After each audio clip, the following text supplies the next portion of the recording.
here are some of the white settings. Have you ever noticed when you're taking images, and I'll have a slide here in a minute, where there might be a bluish cast to it or a yellow cast to it and stuff? Do y'all know why that is? Okay, well, we're going to go into this. Okay, for example, like in here we have lighting, okay?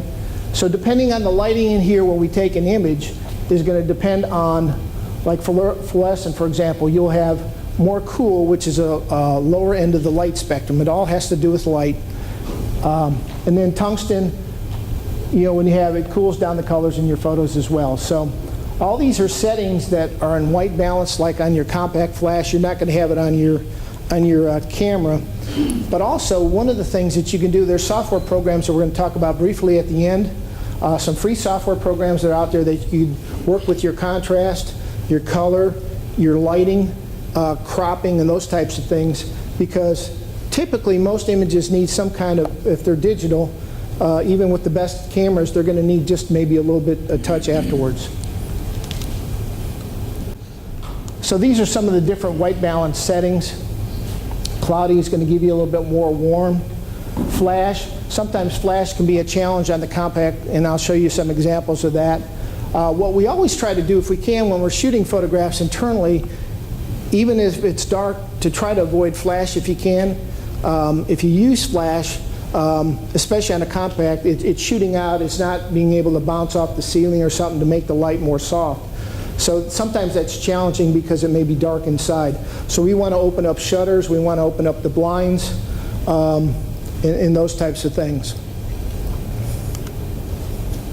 So here just briefly, you don't have to get crazy about this, but this just gives you what the light is outside. When it's sunny, it's 5500 to 6500, what they call Kelvin. And this is what gives you the different lights. When you take it with fluorescent, it'll give you, in tungsten it has 3000. So when it moves on the light spectrum like that, when you're taking those images, that's why you're going to get those different color casts. The beauty of technology today is you have software programs that are out there that you can correct the color cast that are in your photographs very easily. You know, they have these white balance settings and stuff in software programs that make it much more easier for you to do. But I just want to kind of give you an understanding, because the most important thing about photography is really learning to control the light, inside, outside, and understanding what light is going to do for you in your photograph. Okay, is anybody familiar with aperture? Okay, the technical people, I see one lady raised her hand, okay. This can be kind of confusing. When I first got into, you know, think of it this way. It's the amount of light that's going to enter into the camera, whether it's your smartphone, compact flash, whatever device that you're using, that's going to hit your sensor to make that image. And the wider the opening is, okay, the more light it's going to let in, okay? So I'm going to show you a little diagram here.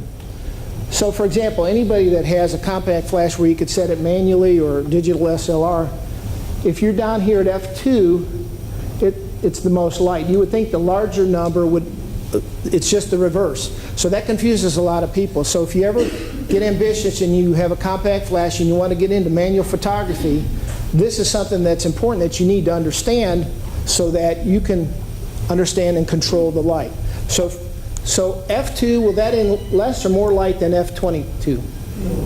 More, okay? So the smaller number, the smaller aperture, lets in more light. So it's just kind of the reverse. So this is an important concept to understand if for those technical people who want to shoot with other cameras other than your smartphone.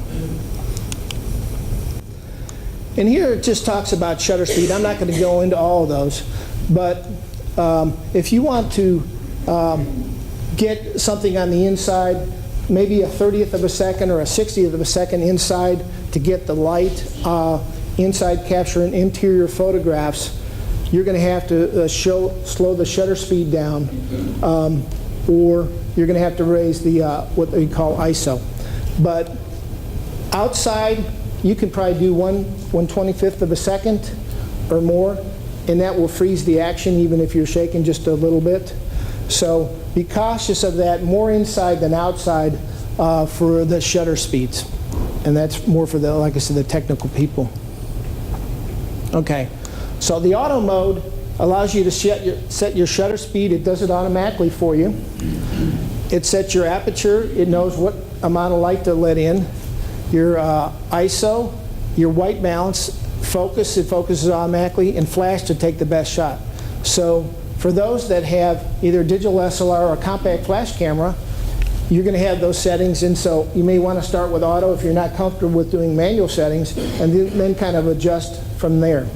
And maybe you need to adjust in post-processing because it didn't do the job effectively on the job site. So program mode is very similar to auto mode. Some cameras have that. And it allows you to give you a little bit more control over some of the features like flash, white balance. You can change the settings where auto, everything is automatically set. You can't change it. Once you hit it on auto, then it's going to do all that thinking for you. Some of you may have, like I said, program mode.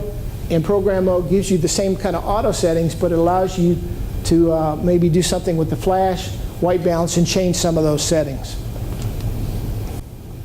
Okay, here's what I was talking about, and I don't know if this does it justice in here with the lighting, but you can see that looking at these images, orange, blue, yellow, but the naked eye, you can't see that it was all taken at basically the same time. And this is what we're talking about, the color temperatures. Fluorescent lighting adds a bluish cast to your photos.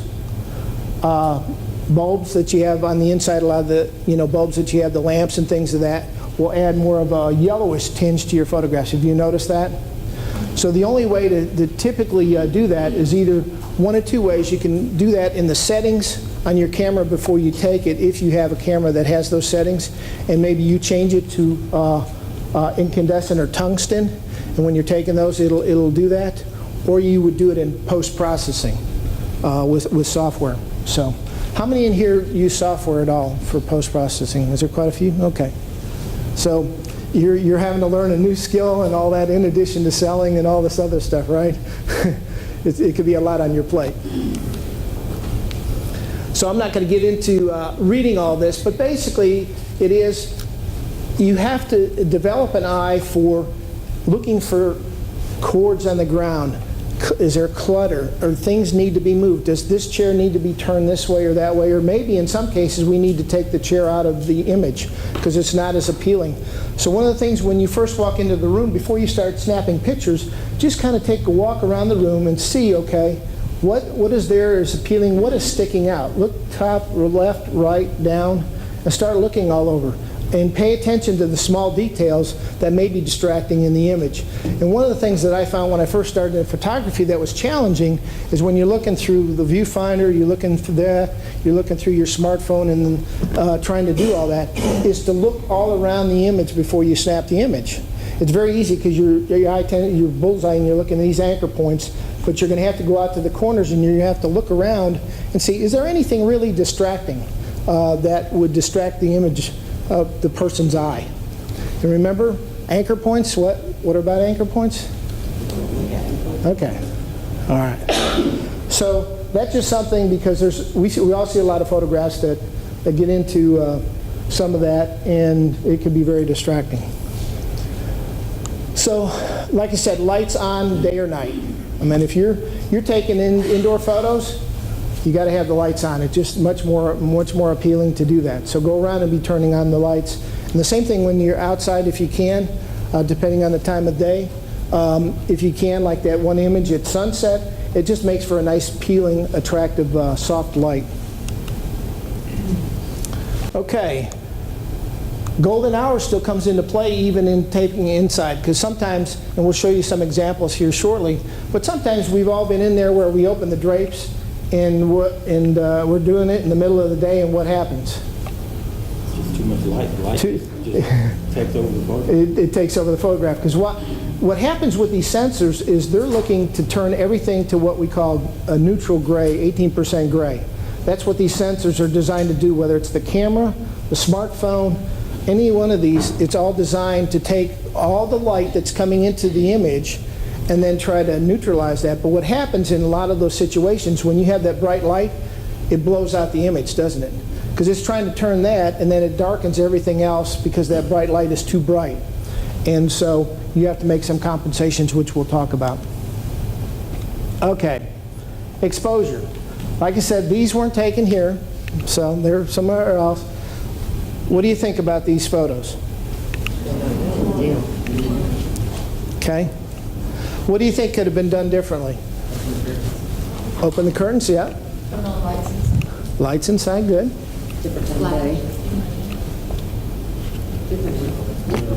Do you need a smaller aperture or a larger aperture inside typically? Small. Smaller. And why is that? To let more light in. Let more light in. So when you do that and you have maybe a smaller aperture, if you're using a camera that has those settings, you're going to have to typically use a slower shutter speed, and that's where blurriness comes in to be an issue, because you're trying to let more light in. So the longer the shutter is open, that lets more light in. So you want the combination of the larger aperture and then the slower shutter speed, and sometimes you may have to, I wouldn't go below a 30th or a 60th of a second, but trying to handhold that and sometimes get it sharp can be a challenge. But do the best you can with that. But don't ever put up an image that's unsharp, on the web. It's just not going to be very appealing to people, and it's just not. Okay, here's some with better exposure here, done a little later in the afternoon. Here what they could have done is they could have turned on lamps, but you notice the angle? Do you find that appealing or not appealing? Okay. You find that appealing as well? Yes. For the most part. It's got a little bit of glare, and that's the other part that we're always challenged with, right? Reflections. Does that happen off of, we'll look at some of those. So you have to be careful about the light and the reflections. And sometimes that may not be so bad, for the image, and may not ruin the shot. Okay. Here's something taken from a different perspective over here. Sometimes people have loss. You get up on the second story and look down, so this could be a different type of an image that you didn't think about shooting that gives a nice appeal to that. A long hallway. This was shot horizontally versus vertically. And this here kind of gives you an interesting appeal to this particular staircase. So when you're looking at photographing things, look at things from maybe a different perspective, a different angle. Be maybe a little bit creative as it relates to that, and look at it from a different perspective. And these all go back to composition.